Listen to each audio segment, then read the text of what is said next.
Matthews is. Yeah. Maybe a little bit less going forward, but he's certainly, and I think he's fitter. So I think he's a better engine than Matthew has. So no shadow of a Interesting. doubt, it would be Lustig Right, for so me. we've got two Matthews, one Lustig. Jim? I think I would just share it with Lustig as well, because I reckon he's like they're very closely matched. I reckon, but Lustig just to me has got a bit more composure, and I rate the guy with his throw-ins as well. Right, so we've got 2 votes for Matthews, 2 votes for Lustig. Al? Matthews just for pace. Oh, interesting. Now, that's an interesting point, Al, because players at the back. Where do you believe the pace is more important, defensively or attacking?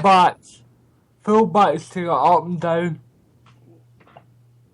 Right, okay. So we've got 3 votes Matthews, 2 votes Lustig. Guys, I'm going to go for Lustig. And the reason being, I agree with what you're saying about the pace of Matthews, and going forward, he can be potent. But for me, first and foremost, if you're a defender, and let's face it, that's what these guys are. You've got to defend. You've got to be able to defend. And I personally think Lustig is a better defender than Matthews is. Pat mentioned earlier on as well, he's got the additional attribute of a bit more height on Adam Matthews. So for that reason, I'll go for Matthews. So guys, we're split. Lustig. So we're split in terms of the right back, guys. And it's interesting though how that's the position we've discussed the most. We've got the problems at. It's probably one of the positions that we've got the most players vying for. But we are split. All 6 of us are split on who's the best. To try and grab In fact, James, I'm glad you've reminded me of that, because yes, I have left that out. Actually, if you do want to interact with us tonight live on the show, you can, of course. The best way to do it is probably via Twitter, because I can keep my eye on that. It's at halftheworld88. So yeah, let us know your thoughts on the right back position, certainly just now. As far as the centre half positions go, guys, I think, and whether you chop or change them, the way it's set up just now is we've got Denier at the right centre back position and Big Virgil at the left centre back. I have got no qualms about that whatsoever. Pat? No, I think most of us would stick with what we have. I mean, you could say there's maybe a call if they want to have a bit more experience as putting Lustig in there, but I still prefer Lustig at right back. Yeah, I would agree with that. But I would agree as well, you're right, he can play as a centre half, Lustig as well, and I'm quite happy with him if he has to fill that role. But as far as first choice goes, Denier and Van Dijk. Liam, the centre backs? Oh, Denier, definitely. Van Dijk, I would say yes as well. Yeah. I think that's your most stable pairing at the minute. Although the thing is, though, if you want to build for the future, chances are neither of them will be there next year. So, well, this is true. Fair shout. In which case, part of that building for the future is get out and scouting guys that can replace them if we do lose them, unfortunately. Well, yeah, but for the time being, that's the best too. Connell's been okay when he's come in, no? Ooh. Interesting comment, Patrick. He's been alright. He's a young player, I think.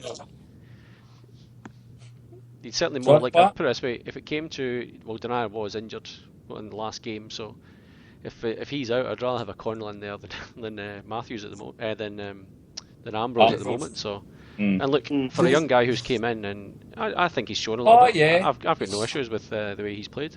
Absolutely no issues at all. He's done not bad. I saw him pre-season for a couple of games, and he had a couple of nightmares gifting goals away. But anyway, just a quick question about Denier and about him going. I thought everybody that we took on loan, we had an option to buy. Is that not right? Not him. Not him and not Guidetti. Oh really? Okay, I thought literally everybody we got was that, but that's fair enough then. That's I think Picasso was, and I think Tony was. Yeah. But no, Denier certainly 100% not, and I'm fairly certain Guidetti's, because Guidetti's out of contract next year at the end of this season. Sorry. Right. It was just I thought means you have an option to buy him. Sorry, mate. Sorry? Which basically means we have got an option to buy him. Well, he can sign a pre-contract with us in January. Yeah. Yeah. But no, but I thought a lot of time it's literally you sign for us on loan, but if we give, I don't know, Man City 5 mil, you agree to keep on the same wages type thing, sort of thing?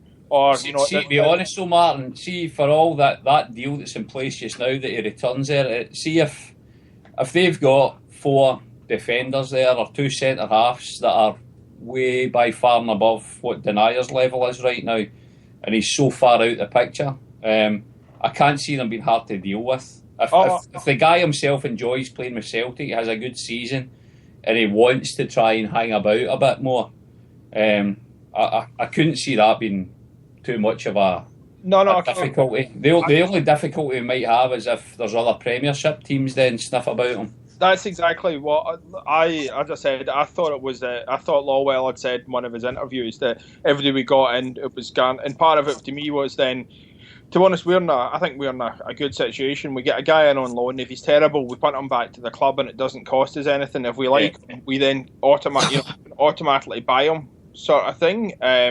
But you're right. Look, the biggest issue is, I think you're totally right. If he's not getting a sniff where he is, and he likes playing with us and everything, but the hassle we've got is if other clubs are sniffing around, then we're in sort of trouble, sort of thing. The thing is, with Denier, there's a chance you could do a Foster-like deal, maybe get him on loan for another season at the end of this one. Yeah, that's a possibility. I think that's about the best we can hope for. He is never going to sign for us, so he's got far more. He's got as much, if not more, potential than what Van Dijk has, and clubs will see how he's performing, and there'll be a lot of people keeping an eye on him. So I don't reckon there's any chance of us signing him permanently. But as Alistair says, I think it's that potential of, all right, you've done all right up there. You've developed well as a player. You've got a chance of potentially hitting the Champions League next year if they qualify. Yeah. Why don't you hang around? And the bottom line is, at least he's there and he's a bit more established. But I reckon that's the best we can probably hope for. And I know it's good business as well, but I reckon like that, in terms of the qualms we have just now with the team's stability and sustainability, is that a way forward for Celtic? Getting loan players all the time. No, you know what I mean. Well, enough money. Put it this way. I'm glad that they've got Tonev on loan. So yeah. So I would agree with that. For that, one season, but after that, because the board they've only signed loan after loan after loan because they're just going to throw money away for them. No, but look, I think I agree with Pat that there's certain players you want to have at least a 6 month or a year long look at. Yeah, it's one of those where you don't want a Baldy sitting on Baldy type case where we're going, right, we've got 2 years of this money and we're just handing them money week after week to not even sit in the stand, to sit at home and watch Sky sort of thing. That's the reasons why that happened as well. When Celtic don't play their game sometimes as well. Sorry, mate, I couldn't hear that. See, there's reasons why these things happen. I mean, they don't just go happy for no reason. No. But what I'm saying is, if you sign a guy, he looks good, and after a couple of weeks you go, Jesus, it's not great here. I actually think it's much better for Celtic to do the loan stuff and then go, right, we do want to buy him, and we then we've had him for a year now. We've all seen that. You look at Bobby Petter, terrible the first year, brilliant the second, terrible the third. So it doesn't always work out, but I think there's a little bit more security than we've seen a guy in 2 or 3 trial games for Reading. We think he's all right, sign him on a 3-year deal and just keep handing the money, week after week sort of thing. But no, I agree. Celtic. That's in your scouting system as well. Aye, it is, but at least it's that safety net of if you do screw up, worst case scenario, in a year's time, he's back down the road. I mean, see, to be honest, guys, as well, even if we do spend quite a bit of money on a player and we sign him up on a 4-year contract, say 5-year contract, at the end of the day, it means absolutely nothing in the league that we're in just now because there's no security on that player at all. If somebody comes in with a big offer, that contract's worthless, basically, that we've got him on. Oh, aye. But I'm more thinking the other way of... We sign a guy, gear him, even, look, was going to say even $5,000 a week. Jesus, I wouldn't mind getting $5,000 a week, you know. But even even $5,000 a week, and you go, we've bought a dud here. All right, well, and what I think people always forget is that's an awful lot of season ticket money. There's an awful lot of season tickets we need to sell to hand a guy $5,000 a week to sit in the stand and scratch himself, sort of thing. Yeah. But I think you're right, and look, it's one of those tough ones where, and you can have the argument of, well, why didn't we keep Foster? You know, should we be keeping 10 million pound players? Are we not selling? Have we not got things? But to me, when Man U and Liverpool and Barcelona sell players when the right deal comes in, and realistically, I think anything above 8 million, there's no player in Scotland would get knocked back for that. And again, you never know the full amount, but I think you're right. A big deal comes in, they're gone, but that also works in Celtic's favour, because when we then go for Van Dijk, part of it is, listen, look at all the players that have left us and went south and all made good money, and we are a good stepping stone into the Premiership, and although we hate the Premiership, it helps us sign some players where, look at these 4 or 5 players that have all went and now are all playing in the Premiership and doing all right for themselves and earning big money. And for me, that's sad, though, Martin. For me, that's sad. But again, we've got to be realistic and understand the league that we play in, and people don't see past. I mean, they enjoy. I'm sure they do. Come to Celtic and enjoy playing with Celtic in front of a large number of fans, and a really nice stadium and a fairly professionally run club, and they enjoy all that. But you're right, they're not looking at it as being the way we look at Celtic. That's for sure. Look, they are looking at it as a stepping stone. If you've been brought up in Scotland or Ireland, or you've been brought up in a Celtic family, then Jesus, that's your dream to go and play for them, and it's wonderful and everything. That's, I'm not going to knock that at all. But if you're not, and it's, listen, who's Celtic, and you're looking at 2 or 3 different teams that are coming in for you, and you're weighing up wages and you're weighing up potential now. Do you want to go to a Dubai and get more, or America and get more money? But you know what? You're stuck there forever, and that's it.